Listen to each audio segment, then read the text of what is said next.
Hello students, मैं हूं मुशर्रफ हैत हाशमी। टॉपर्स कोचिंग के इस प्लेटफॉर्म पर आप लोगों का बहुत बहुत स्वागत है, वेलकम है। और देखिए, जो बच्चे 12th में इस बार अपीयर हुए हैं, ये एग्ज़ामिनेशन दिया है, किसी भी बोर्ड से हैं वो, चाहे एमपी बोर्ड से हो, यूपी बोर्ड से हो, सीबीएसई से हो, आईसीएसई से हो, किसी भी बोर्ड से उन्होंने एग्ज़ाम दिया है, तो उनके लिए एक बहुत महत्वपूर्ण सूचना है, एक वेरी इंपॉर्टेंट इन्फॉर्मेशन है।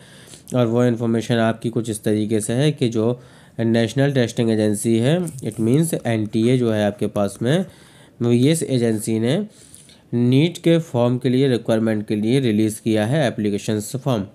ठीक है, तो अगर आप लोग चैनल पर पहली बार हैं तो एटलीस्ट चैनल को सब्सक्राइब ज़रूर कर लीजिएगा, ताकि हम आपको हमेशा की तरह अपडेट देते रहें। और बेल आइकन को आपको ज़रूर दबा लेना है, ताकि आपको हर एक नोटिफिकेशन मिलती रहे। ठीक है, और लाइक शेयर करना तो बिल्कुल भूलना नहीं है आप लोगों को। तो ये जो आपके पास में एनटीए है, इसमें हम लोग अभी देखने वाले हैं सारा क्राइटेरिया पूरा का पूरा, कि आपकी फ़ीस कितनी होगी, आपको क्या रिक्वायरमेंट है, कौन से डॉक्यूमेंट्स आपको लगना है, कितनी फ़ीस होगी, कब आपका सिटी और सेंटर आपका अपलोड होगा वेबसाइट पर, कब आपका एग्ज़ाम होने वाला है, कब से कब तक आप फॉर्म फिलअप कर सकते हैं, कितनी फ़ीस जमा कर सकते हैं, कौन कौन से डॉक्यूमेंट्स आपके पास में रिक्वायरमेंट होना चाहिए, किस तरीके से फॉर्म फिलअप करना है आपको, किस तरीके से प्रिपरेशन करना है, सिलेबस का क्या क्राइटेरिया होगा, क्या सिलेबस रिड्यूस हुआ है या नहीं हुआ है तो कितना हुआ है। लैंग्वेज के बारे में भी हम पढ़ेंगे कि कौन सी लैंग्वेज से रहेगा। मतलब कई बच्चों को कन्फ्यूज़न होता है कि भाई सिर्फ इंग्लिश टू इंग्लिश ही आता है, ऐसा कुछ भी नहीं है। बहुत सारी लैंग्वेज हैं इसमें। हर लैंग्वेज में जो एनटीए एजेंसी है वो आपकी नीट का एग्ज़ाम कंडक्ट करवाती है। ठीक है, एज रिलैक्सेशन क्या होगा आपका, ये सारी बातें हम इस वीडियो में करने वाले हैं। तो चलिए हम लोग वीडियो को स्टार्ट करते हैं। तो जैसा कि आप देख पा रहे हैं कि जो एनटीए है, ये पूरी एजेंसी जो है वो आपकी आती है department of higher education and ministry of education and government of India के अंतर्गत। ठीक है, ये नोटिस पब्लिक किया गया है 6 मार्च में 2003 में, और मैंने सबसे पहले सुबह ही 7 मार्च में इसका वीडियो अपलोड किया था और आप लोगों को सूचना बताई थी, इसी चैनल पर सूचना बताई थी। ठीक है, तो सब्जेक्ट आपका वही है कि नीट के लिए रिक्वायरमेंट है 2023 की, तो ये आपको ध्यान में रखना है। इसके बाद हमको ये देखना है, सबसे पहली बात इसमें यह है, ठीक है, ये अंडर सेक्शन किसके अंडर सेक्शन में आता है, इससे तो चलिए आपको कोई ख़ास मतलब नहीं है। हालांकि आप जब नीट एग्ज़ाम देंगे तो उसके थ्रू आप किस में एडमिशन ले सकते हैं, ये चीज़ें आपको ध्यान में रखना होंगी।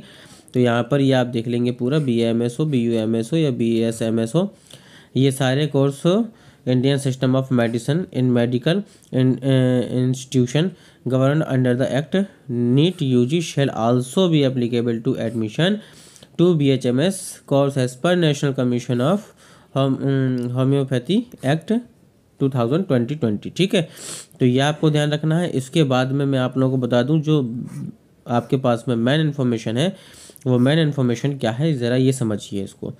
ठीक है, नेचर देखते हैं हम पेपर का कैसा होगा, लैंग्वेजेस देखते हैं हम, सारी चीज़ें देखते हैं।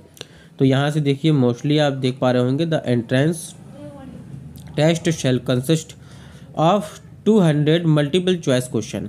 ठीक है, तो 200 MSQ टाइप क्वेश्चन आपको मिलेंगे इस पेपर में। ठीक है, ये बात आपको बिल्कुल क्लियर हो गई।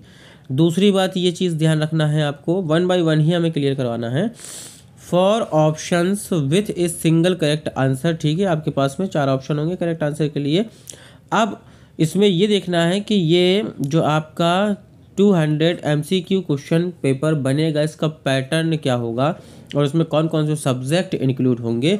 तो बेटा मेरे, नंबर 1 फिजिक्स आपका रहेगा, नंबर 2 केमिस्ट्री आपका रहेगा, एंड बायोलॉजी रहेगा। और बायोलॉजी में दोनों ही रहेंगे, नंबर 1 बॉटनी और नंबर 2 जूलॉजी। तो ऐसे अगर हम देखें तो 4 सब्जेक्ट हो गए आपके पास में, physics, chemistry, zoology and botany. अब इसमें हमें ये ध्यान रखना है कि जो फिजिक्स के क्वेश्चंस, नंबर ऑफ क्वेश्चंस रहेंगे वो 50 रहेंगे, केमिस्ट्री के जो नंबर ऑफ क्वेश्चन रहेंगे वो 50 रहेंगे, बॉटनी के भी 50 रहेंगे number of question, and zoology के भी 50 नंबर ऑफ क्वेश्चंस रहेंगे आपके पास में। ठीक है, will divide in 2 section A and B। एक सेक्शन A होगा जिसमें फिजिक्स एंड केमिस्ट्री होगी, और सेक्शन B होगा जिसमें बायोलॉजी होगी, मतलब बॉटनी और जूलॉजी होगी।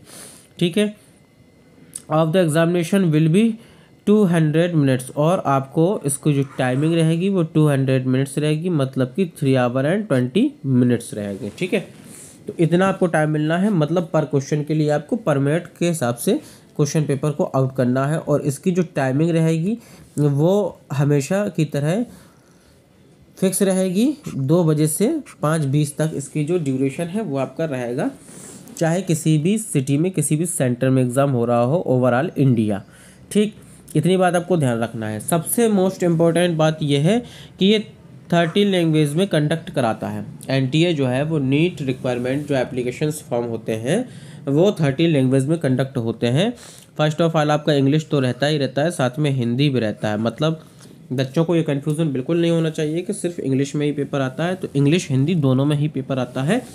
इसके अलावा अदर्स लैंग्वेजेस भी हैं, जैसे असम है, बंगाली है, गुजराती है, कर्नाटक है, कन्नड़ है, मलयालम है, मराठी है, उड़िया है, पंजाबी है, तमिल है, तेलुगु एंड उर्दू है।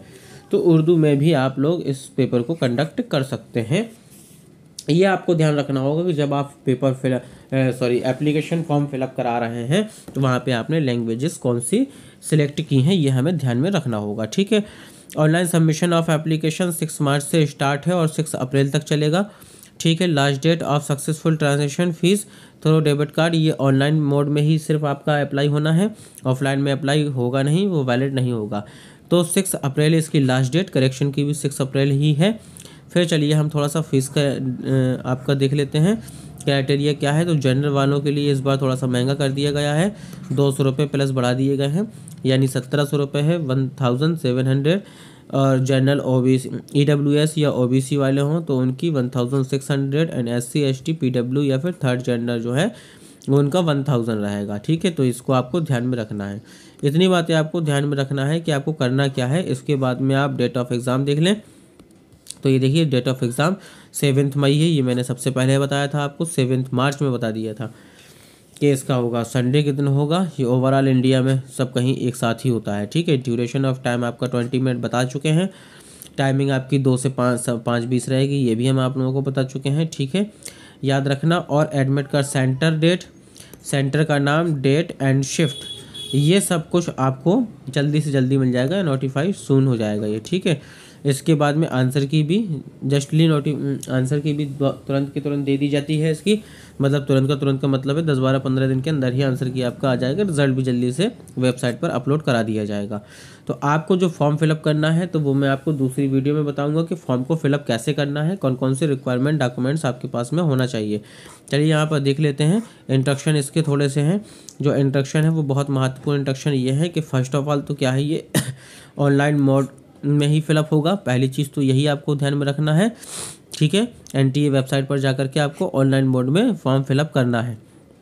ठीक है, दूसरी चीज़ ये है कि एक कैंडिडेट एक ही फॉर्म फिलअप कर सकता है। ठीक है, और ये ध्यान रखना है आपको कि email address and mobile number ये बहुत बेसिकली एकदम क्लियर होना चाहिए। ऐसा ईमेल, ऐसा मोबाइल आपको डालना है जो आपका चेंज नहीं होता हो, क्योंकि सारी की सारी इन्फॉर्मेशन जितनी भी OTPs हैं या इन्फॉर्मेशन से हैं वो सब की सब आपके मेल पे आएंगी, प्लस मोबाइल नंबर पर करा दी जाएंगी प्रोवाइड। ठीक है, तो ये आपको ध्यान में रखना है। इसके बाद में आपको ये ध्यान रखना है कि all candidate require to upload address proof, जो एड्रेस है आपका, चाहे परमानेंट एड्रेस हो या फिर लुकिंग आफ्टर एड्रेस हो, तो उसका आपको एक प्रूफ अपलोड करना होगा, वो भी PDF थ्रू में, PDF फाइल के फॉर्म में आपको अपलोड करना होगा। उसमें आपका आधार कार्ड हो या फिर आपका डोमिसाइल सर्टिफिकेट हो, पासपोर्ट हो, वोटर ID कार्ड हो, कुछ ऐसा कोई भी चीज़ हो जिसमें आपका एड्रेस हो, प्लस एक आइडेंटिटी कार्ड जो वैलिड प्रूफ हो आप